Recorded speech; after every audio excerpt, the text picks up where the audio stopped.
guess what Kamala was doing? She was making her final pitch to voters. Now, I have not seen this. This is the headline on all of the different streams that then watched it or whatever. But Kamala Harris has Obama out here on the pivot, getting haircuts. Hey, think about this before we get into the Kamala Harris making her pitch to fellow voters, all right? Think about this for a second. We have evolved so much to where we, you, me, my co-host, the chat, podcasters, are now the people, now the ones that determine what happens in the culture. Influencers, people that are not being swayed and well, some of them is being swayed and paid, but I have not taken one dime. I have not taken one dime. I mean, imagine Anton from AntonDaniels.com getting a message and getting phone calls and getting contacted to say, hey man, we need your insight and information. Hey man, can we do an interview with you? Hey man, would you like to come to this event? Never in a million years. Never in a million years. When I was walking down Green Lawn between Norfolk and Chippewa to head over to 7 Mile and catch the Hamilton bus to go to high school, that I think that I would have access to get in the same room as presidents. Ain't that crazy to think about? Ain't it crazy to think about? But I largely also believe that the reason that this is not because I'm so awesome. I have worked my butt off. But I also believe is because these news agencies and the culture have dropped the ball. They have opened the door for somebody to finally authentically speak their mind, unapologetically, and tell you exactly what's happening out in these streets, man. And so with that being said, Kamala Harris is making her final pitch to voters, and I want to maybe evaluate some of the speech to see if we can source something out of it that's actually useful. Let's see what she had to say. I love y'all. I appreciate y'all. Make sure y'all tap into the Patreon. Link is in the description. Teach Hanley 40% off your first order plus 20% off for life. And then also on top of that, make sure you guys get your tickets to come and kick it with me in Atlanta. Stop being lazy. Come and kick it with your boy. Discount code Anton. And in Detroit on December 14th, we going to get it popping. Let's see what we can find in this speech, y'all. Please welcome Vice President of the United States, Kamala Harris. To make a decision that directly impacts your life, the life of your family, and the future of this country we love.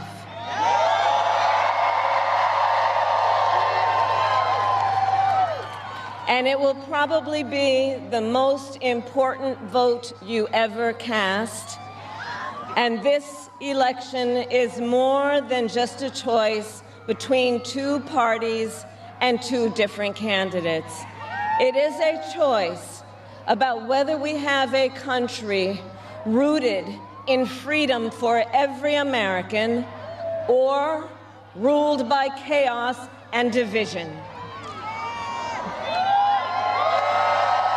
I had to drum up that applause because that she just looked tired. She just looked tired. She genuinely looked tired. I'm tired for, this is too much for women. It's just too much for the women. It's too much for the ladies, honestly.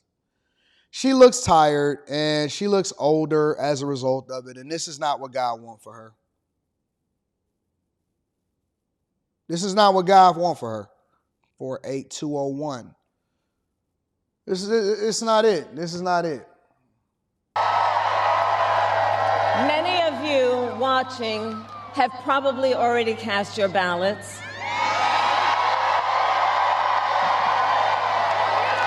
But I know many others are still considering who to vote for, or whether you'll vote at all.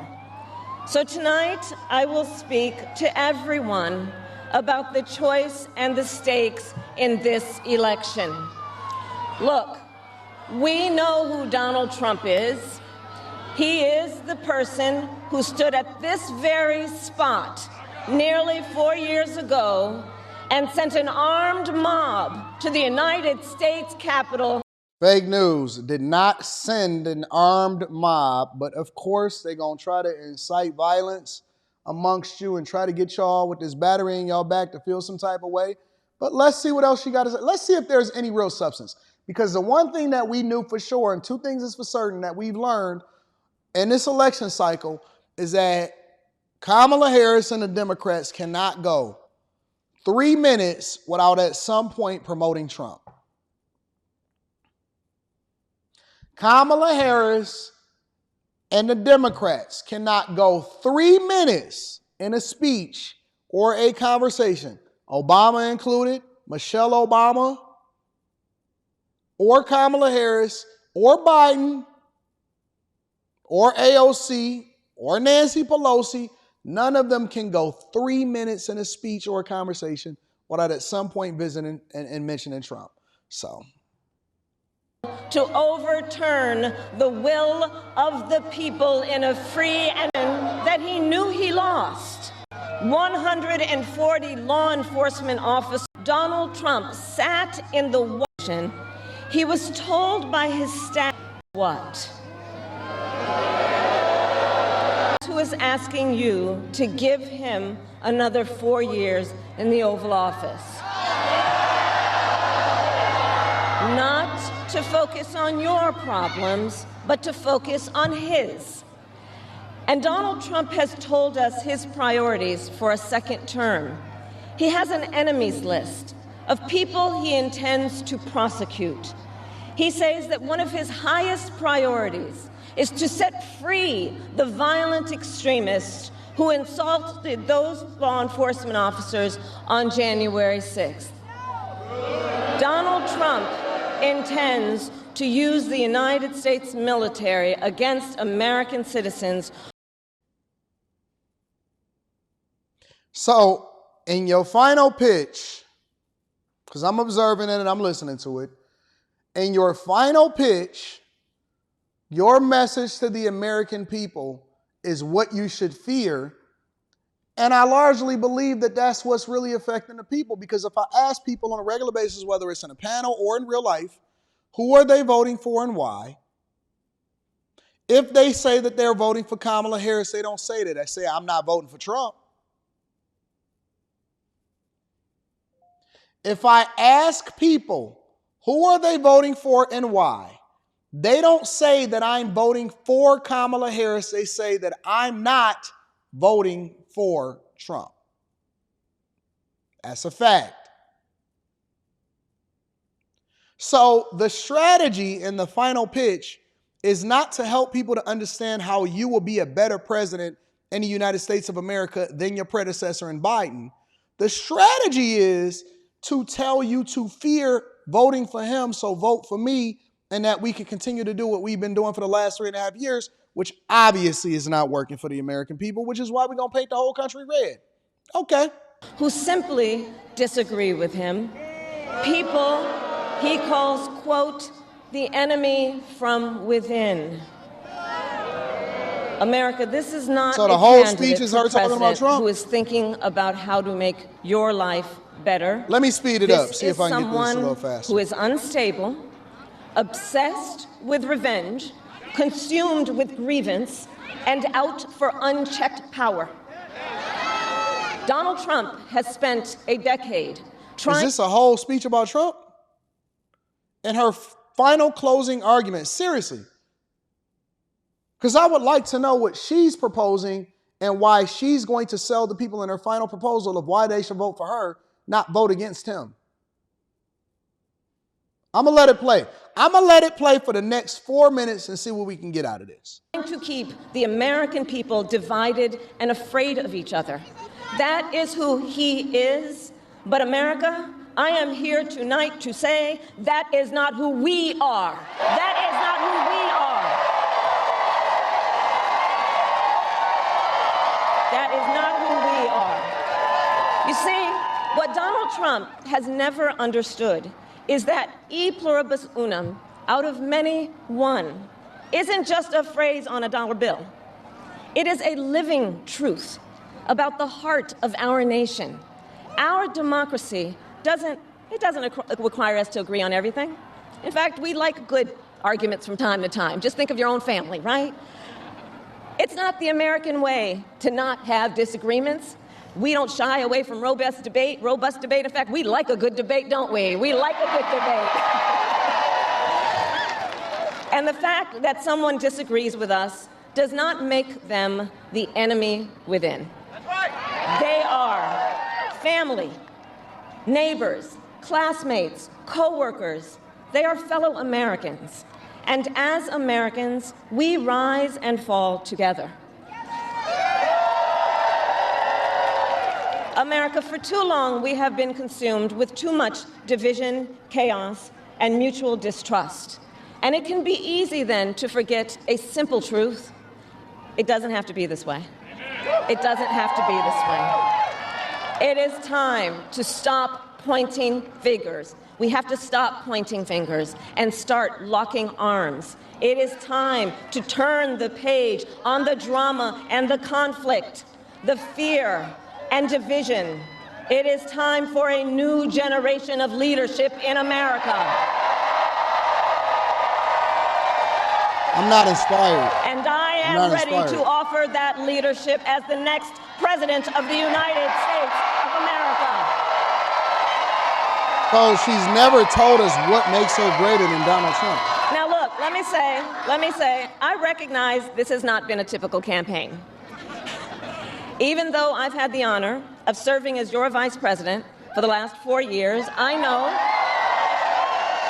that many of you are still getting to know who I am. Well, let me tell you, I am someone who has spent most of my career outside of Washington, D.C., so I know that not all the good ideas come from here. I am not afraid of tough fights against bad actors and powerful interests, because for decades... Let me guess, she's prosecuted transnational gangs and fought on the behalf of the people in order to get billions back from the banks from the 2008 crisis and to stop the flow of fentanyl and gangs from invading our country. Is that what it is? As a prosecutor and a top law enforcement officer of our biggest state, I won fights against big banks that ripped off homeowners, against for-profit colleges that scammed veterans and students, against predators who abused women and children. And I wonder if she's going to hit us, and my only client has always been the people. And I never asked what party that you're affiliated with, but I only asked, are you okay? I wonder if she's going to hit us with that after she hit us with the transnational gangs and prosecuted the big banks. Cartels that trafficked in guns, drugs, and human beings. And I did this work because for as long as I can remember, I have always had an instinct to protect.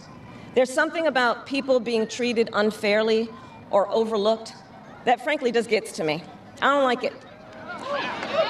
It's what my mother instilled in me, a drive to hold accountable those who use their wealth or power to take advantage of other people.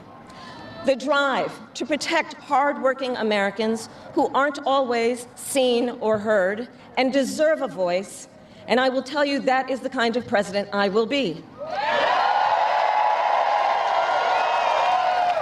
And look, I'll be honest with you, I'm not perfect. I make mistakes. But here's what I promise you.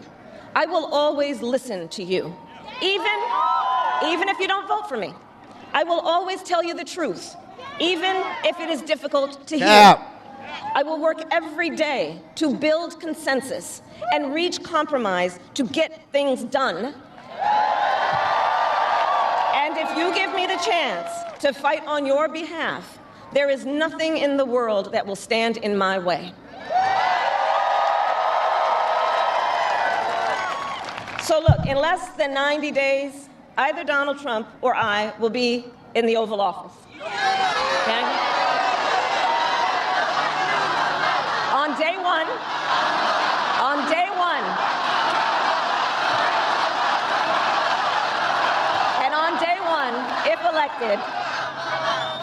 one, if elected, Donald Trump would walk into that office with an enemies list.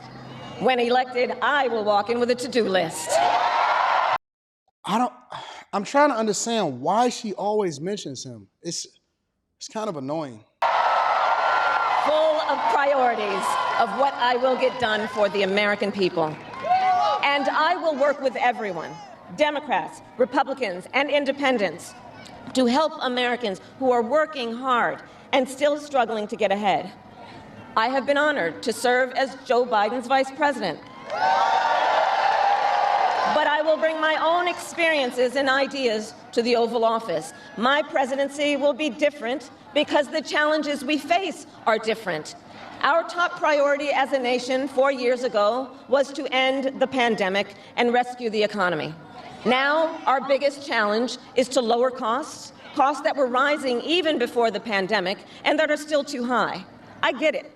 I still remember our mother sitting at that yellow Formica table, late at night, cup of tea in hand, a pile of bills in front of her, trying to make it all work. And I've heard from so many of you who are facing even greater financial pressures. Donald Trump's answer to you is the same as it was the last time. Another $1 trillion in tax cuts for billionaires and big corporations. And this time, he will pay for it with a 20% national sales tax on everything you buy that is imported. Think about it. Clothes, food, toys, cell phones. But I've already told you guys, and I explained to y'all in the show yesterday, exactly how tariffs work and how China is basically building manufacturing plants, and they're investing more money than any other country in Mexico in order to circumvent the tariffs, in order to flood the American economy and take profits back home while at the same time eroding the manufacturing base. So this has all been debunked, but we just going to continue to hear a little bit more because I'm getting a little bored of her. But we're going to hear a little bit more of what she got to say, and then we're going to move on. Sales tax that would cost the average family nearly $4,000 more a year. And on top of that, you will pay even more if Donald Trump finally gets his way and repeals the Affordable Care Act, which would throw millions of Americans off their health insurance and take us back to when insurance companies had the power to deny people with pre-existing conditions. Well, we are not going back. We are not going back.